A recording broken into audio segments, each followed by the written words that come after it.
Sports এডুকেশনটা আসলে primary level থেকে বাধ্যতামূলক করা দরকার বাংলাদেশে, কারণ স্পোর্টস যদিও আমরা এক্সট্রা কারিকুলার অ্যাক্টিভিটি বা বিনোদন কিংবা এন্টারটেনমেন্ট পারপোজেই চিন্তা করি, বাট এই পারপাজে রুলসের ইন্টারপ্রিটেশনের না জানার কারণে মানুষ পর্যন্ত মারা যাচ্ছে। এরকমও হচ্ছে, কুমিল্লা আমরা এরকম একটা ঘটনার সাক্ষী হয়েছি। সো এটা কি মনে হচ্ছে কিনা আজকে একজন শিক্ষক হিসেবে আপনার যে স্পোর্টস এডুকেশনটা বাংলাদেশে খুব জরুরি আসলে প্রাইমারি লেভেল থেকে জানানো? ধন্যবাদ সামি, ভেরি রেলিভেন্ট কোশ্চেন্স। এবং আমার কাছে মনে হয়েছে যে অবশ্যই ফিজিক্যাল এডুকেশনটা সারা বাংলাদেশে একদম প্রাইমারি লেভেল থেকে বাধ্যতামূলক করা উচিত। এবং এই বাধ্যতামূলক এই কারণে মানে বাচ্চারা ছোটবেলা থেকেই কিন্তু লজ অফ দ্য গেম অথবা ক্রিকেটের সবগুলা খেলার আইন কানুন জানতে পারবে, অ্যাওয়ার থাকবে, তাদের বিল্ড আপটা ভালো হবে এবং পরবর্তীতে তাদের বিহেভিয়ারটাও কিন্তু ওই রকম হবে। এবং বর্তমান সরকারের প্রতিমন্ত্রী স্পোর্টসের জনাব আমিনুল হক, উনি কিন্তু ফিজিক্যাল এডুকেশনটার উপরে খুব গুরুত্ব দিচ্ছেন, আমি দেখতে পেলাম সিলেবাসে অন্তর্ভুক্তি। সো আমার কাছে মনে হচ্ছে এটা আরও আগে হওয়া উচিত ছিল, অনেক আগের থেকেই। এবং আমি জার্মানিতে লেখাপড়া করার সুযোগ হয়েছিল, সেখানে দেখতাম বাচ্চাদের একদম ছোট বাচ্চাদের ফিজিক্যাল এডুকেশন ম্যান্ডেটরি, এবং তারা যদি নিয়মিত ক্লাসে অ্যাটেন্ড না করে, ফিজিক্যাল এডুকেশনে যদি অ্যাটেন্ড না করে, স্পোর্টসে পার্টিসিপেট না করে, তাদের কিন্তু প্রমোট করা হতো না। ওকে, দিস ইজ ভেরি ইম্পর্টেন্ট। তো এই জিনিসগুলো যদি আমরা সারা বাংলাদেশে মানে চালু করতে পারি, ফিজিক্যাল এডুকেশনটাকে, সবাই উপকৃত হবে, পুরো জাতি উপকৃত হবে। নয়ন ভাই, কেমন এনজয় করছেন আসলে এই ব্যাটলটা? এটা কিন্তু এখন আসলে এনজয়মেন্টের পর্যায়ে আর নাই, মানে লিটারালি এখন সোশ্যাল মিডিয়ার কারণে এমন একটা পর্যায়ে গেছে।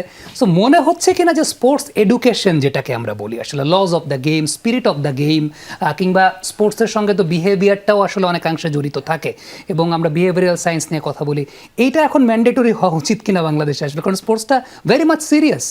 না, আমি অফকোর্স আজাদ ভাইয়ের সাথে একমত। এবং আমি আসলে কোচিং আসার আগে ফিজিক্যাল এডুকেশন টিচার ছিলাম অস্ট্রেলিয়ান ইন্টারন্যাশনাল স্কুলে।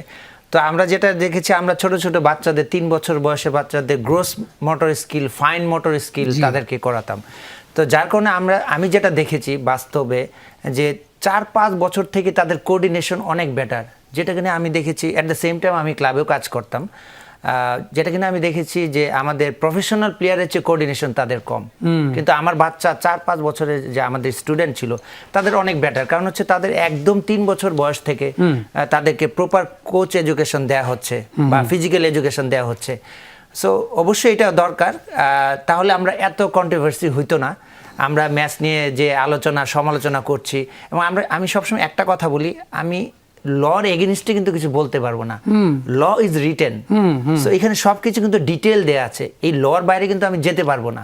তো সেটাই কিন্তু হচ্ছে, রেফারিরা সেটাই কিন্তু করছে, যে অ্যাকর্ডিং টু যে ল সেটাই করছে। এবং ভিআর থাকাতে যেটা সুবিধা হচ্ছে, আমরা কিন্তু সবকিছু ক্লিয়ারিফাই করতে পারছি। এবং আপনি দেখেন যে কোনো ডিসিশন নেয়ার ক্ষেত্রে আজাদ ভাই অবশ্য আমার চেয়ে অনেক বেশি এক্সপিরিয়েন্স, তো আমার মনে হয় বলা ঠিক না। তারপর আমি যেটা জানি যে কোনো ডিসিশন রেফারি ভিআর থেকে আসার পরে সে কিন্তু ছোট্ট এক্সপ্লেইন করে।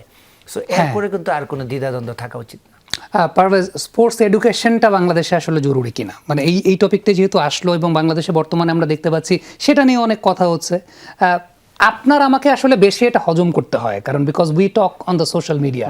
সো দ্যাট ইজ ওয়াই যখন রুল এক্সপ্লেন আমরা করি from the sources of the referees, Collina কিংবা আজাদ স্যারের ভিডিও দেখেও উনি সাক্ষাৎকার দিয়েছেন, সেটা দেখেও আমিও এক্সপ্লেন করার চেষ্টা করেছি, বাট কোনো লাভ আসলে হয় না দিন শেষে। সো মনে হয় কিনা যে স্পোর্টস এডুকেশনটা খুব জরুরি বাংলাদেশে?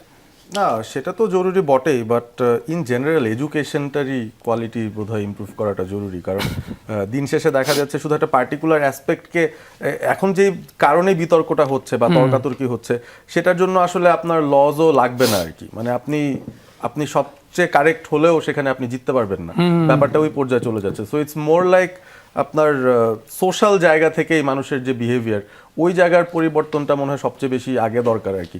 অনেকে রুলস জেনেও কিন্তু রুল বেন্ড করেই নিজের মতো করে ফ্যাব্রিকেট করে প্রেজেন্ট করছেন, just so that he can prove a point. So ইস্যুটা যখন ওখানে চলে যায়, তখন তো আর মানে এডুকেটেড মানুষজনই এসব করছে, ধরেন অনেকেই, তো কি বলার আছে সেই জায়গাটায়। But I agree with both of them for sure. মানে এনিথিং এডুকেশনাল ইজ গুড।